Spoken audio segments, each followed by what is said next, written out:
একটা মানুষ কত সহ্য করবো বলেন? এই যে যে আপার কথা এতদিন বলছি, আপার জামাই মন চাইলে আয়ে, না আইলে না চায়, ঠিক আছে?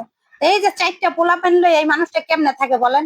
এই মানুষটা হার্টের অসুখ, তারপরে ডায়াবেটিক্স আছে, আবার অন্যান্য সমস্যা আছে। তো একটা মানুষ এই সমস্যা নিয়ে তো আর কাজ করতে পারে না। কিন্তু তার জামাই দেখেন, দিন শেষে তার জামাই কিন্তু আসে না, মন চাইলে দেয়। এখন 4টা মানুষ লইয়া একটা ফ্ল্যাট বাসায় থাকা কিন্তু খুব কষ্ট। এখন ফ্ল্যাট বাসায় থাকলে কারেকেরা কতক্ষণ জিজ্ঞেস করে বলেন? আপনি আমাকে কতক্ষণ জিজ্ঞেস করবেন, আমি কতক্ষণ আপনাকে জিজ্ঞেস করবো? যতক্ষণ ওই আপায় না বাইরে এলো তো তাকে জিজ্ঞেস করা যায় না। কিন্তু এখন ওই আপুর জন্য আমি কি করতে পারি ভাই? আমার তো সম্ভব না।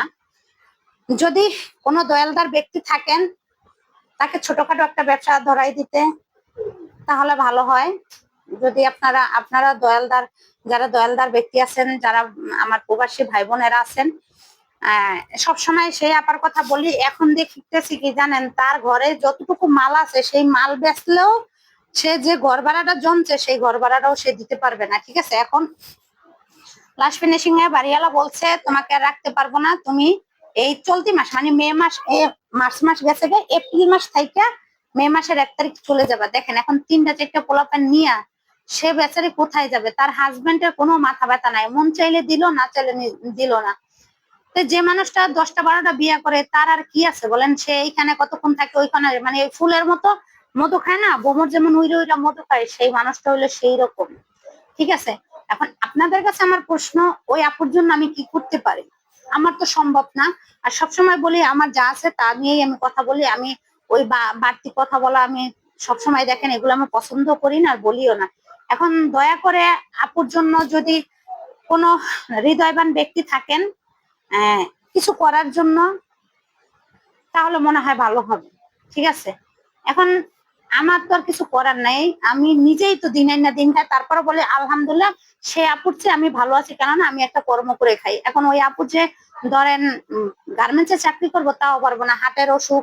আর গার্মেন্টসে কিন্তু এই ধরনের লোকের মানে অসুস্থ লোক বা এই ধরনের লোকে কিন্তু চাকরি দেয় না, ঠিক আছে? এখন ধরেন তার 3টা পোলা পান, একটা একটা ছেলের কথা বলছিলাম, মেরুদণ্ডের হাড্ডি ভেঙে গেছে। সেই ছেলেটা কিন্তু এই 2 বছর ধরে বিছনায় পড়ে রয়েছে। কেমন পছন্দ বাবা যে তার ছেলেকেই সে ঠিক না করে সে বারে বারে বিয়ে করে, তার মধ্যে কি সন্তানের মায়া মহব্বত আছে? তা আবার বলছি যে আপনাদের যদি কোনো দয়ালদার ভাই বোনেরা থাকেন, সেই আপুর সাথে যদি আপনারা কথা বলতে চান আমার মাধ্যমে, সেটাও বলতে পারবেন। কিন্তু আমি চাই সেই আপুরে আপনারা একটা কিছু কইরাই দাঁড় করাই দেন। আমার পক্ষে সম্ভব না। আপনারা যদি চান, আপনারা সবাই মিলেও যদি আপুরে একটা ব্যবসা দাঁড় করাই দিতে পারেন, একটা চায়ের দোকান, বা সে চাইতাছে, আপু চাইতাছে যে খাবার মানে রান্না বাড়ার একটা দোকান দিতে, যাতে কমের মধ্যে যাতে সবাই খাইতে পারে সেইভাবে। এখন সেইভাবে তো আর আমার পক্ষে সম্ভব না, ঠিক না? কারণ আপনারা যদি চান দিতে, তাহলে সব থেকে ভালো হয়। আর আপনারা যদি আমার মাধ্যমে সেই আপুর সাথে কথা বলতে চান, আমি আপনারা বললে আমি একদিন আপুরে লাইভে নিয়ে আসবো, আপুর কথা আপনারা শুনবেন, অসুবিধা নাই। কিন্তু আবারও বলছি, সেই ওই আপুটা অনেক কষ্টে থাকে, 3টা পোলাপান লইয়া অনেক কষ্টে। আর বুঝেন একটা মা কখন মানে মানুষের কাছে সাহায্য চায়, যখন দেখে তার দেওয়ালে পিঠ থেকে গেছে, আর কিছু করার নাই। 18-19 বছরের ছেলের যদি মেরুদণ্ডের হাড্ডি ভাঙিয়া 2 বছর বিছনায় পড়ে থাকে, তার মায়ের অবস্থাটা কি হয় একবারও চিন্তা করতে দেখছেন? সে না পাইরা এখন বলতেছে। যদি আপনারা চান তার সাথে কথা বলতে, আমি আমার ভিডিওর মাধ্যমে আপনাদের সাথে কথা বলাই দিব। দয়া করে যদি আমার ভিডিওটা ভালো লাগে, একটু লাইক কমেন্ট শেয়ার করে সবার কাছে পৌঁছাই দিবেন। আর এই ধরনের বাবাকে ঘাটে ঘাটে বিয়ে করে, এই ধরনের বাবাকে কি করা উচিত? কত অসহায় মানুষই তো সাহায্য করেন, তারপরও সাহায্য করেন। আপার একটু আমি দেখাই দিই, আপু আসেন এখানে, ঠিক আছে? আপুর একটু দেখাই দিই, ঠিক আছে? যে আপুর সাথে যদি আপনারা কথা বলতে চান, দেখেন যদি আপনাদের মায়া দয়া লাগে। কি করবো ভাই, আমি যতটুকু পারছি ততটুকু করছি। এখন আমারও তো অর্ডার নাই, ঠিক আছে? আমারও চাইল্ডের সবকিছু কিনা খাইতো। আমার তরফ থেকে যতটুকু পারছি ততটুকুই কিনা খাইছে। এতদিন হয়তো ভাবছেন যে মুক্তা পাই মিশা কথা বলে, এই মিশা কথা নাই। এই যে দেখেন এই আপা দেখছেন, দেখলে মায়া, এই লোকটা যে অসুস্থ, এর হার্টের সমস্যা, তারপরে ব্রেস্ট টিউমার হয়েছে, আবার হলো ডায়াবেটিস এর মানুষ, সে কিন্তু এখন ওই যে ভারী ভুরি কাজ করতে পারে না। তারা বলছিলাম যে কি কাজ করতে চান আপনি, আপনি কি কাজ করতে চান, আপনি কি কাজটা হইলে সবাই যদি আপনাকে একটু সাহায্য সহযোগিতা করে, তাহলে কি কাজ হইলে আপনার ভালো? চায়ের দোকান হলে সুবিধা হয়, বা একটু রান্না বাড়া কইরা বিক্রি করলাম ভাত তরকারি, ওইটাও সুবিধা। মানে সবচেয়ে মানে চাইতেছেন অল্প খরচের মধ্যে সবাই যাতে খাইতে পারে, আর গরিব দুঃখী খাইতে পারে, এটা। এখন আপনারা যদি আপনি বলেন আপনার সহযোগিতা, আপনারা একটু সহযোগিতা করেন, একটু সহযোগিতা করেন, আমাদের কত বাসায় মানুষের একটু সহযোগিতা করেন, আমার পাশে একটু আপনারা দাঁড়ান। আমি কখনো বলি না তার কিন্তু মা বাবা নাই, ঠিক আছে, তার কিন্তু মা বাবা দাঁড়ান, তার কিন্তু মা বাবা নাই, ভাই বোন নাই, কেউ নাই, সে অসহায়। এখন এই আর জামাইটা যে কেমন ভাই, মানে দেখলে বলবেন যে এর জামাইটা দেখার মতো, মানে মোটা কাটা কালো, কিন্তু এই মানুষটা যে 10টা 12টা, আমি মিথ্যা কথা বলি না, সে মিথ্যা কথা বলে। জিগে দেখেন কতগুলো বিয়ে করছে, তার মুখে 10-12টা বিয়ে করছে, কিন্তু বাচ্চা হালাই থেকে গেছে, বাচ্চা যেখানেই যায় বাচ্চা ফালাই থেকে যায়, 3টা বাচ্চা ফালাই থিয়া সে জায়গা। এখন আপনারা যদি সহযোগিতা করেন, তাহলে তার 3টা সন্তান নিয়ে 80,000 টাকা জমে আছে, 80,000 1 লাখ টাকার মতো জমে গেছে।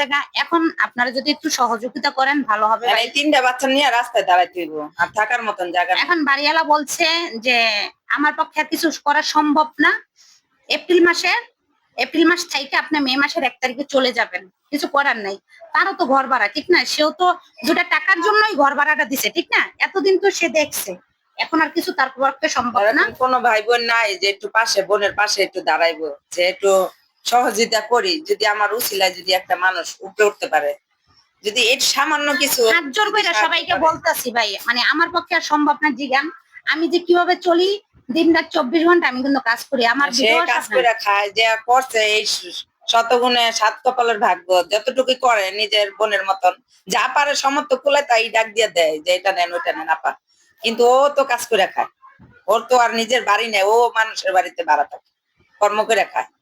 আপনাদের কাছে হাত জোর করে বলতেছি, কখনো বলি না যে আমারে ফলো করেন, শেয়ার করেন। আপনারা যদি একটু শেয়ার করতেন আপুর ভিডিওটা, জন্য কোনো দয়ালদার ব্যক্তি, মানবতার ফেরিওয়ালা কেউ যদি তার পাশে দাঁড়ায়, সব থেকে ভালো লাগবে, মানে উপকার হইব, সবার লেগে নামাজ পড়ে দোয়া করবো, এছাড়া তো আর আমার কিছু করার নাই। আমি সবার জন্য দোয়া করতে পারি যে আমার একটু সহযোগিতা করেন কেউ, আমার ছেলে মেয়ে নিয়ে আমি জীবনে একটু ভালো থাকতে পারে।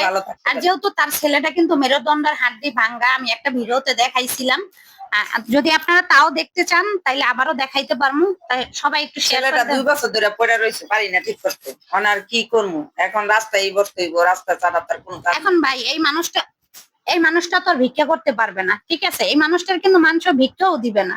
এখন আপনারা যদি সহযোগিতা করেন, যারা প্রবাসী ভাই বোনেরা আছেন, তারা একটু পাশে দাঁড়ান, তাহলে এই আপুটার জন্য অনেক ভালো হবে। আপুটার অনেক চাহিদা নাই, সে একটা বলতেছে একটু ভাতের, ছোটখাটো একটা ভাতের দোকান দিলে, যাতে সে তো আর বড়লোক মানুষকে খাওয়াইতে পারবে না, মানে সেই টাকা পয়সা তার নাই।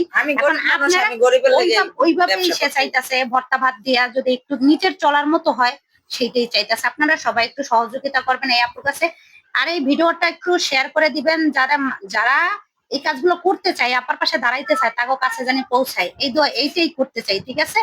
তাই সবাই ভালো থাকবেন, আল্লাহ হাফেজ, আসসালামু আলাইকুম।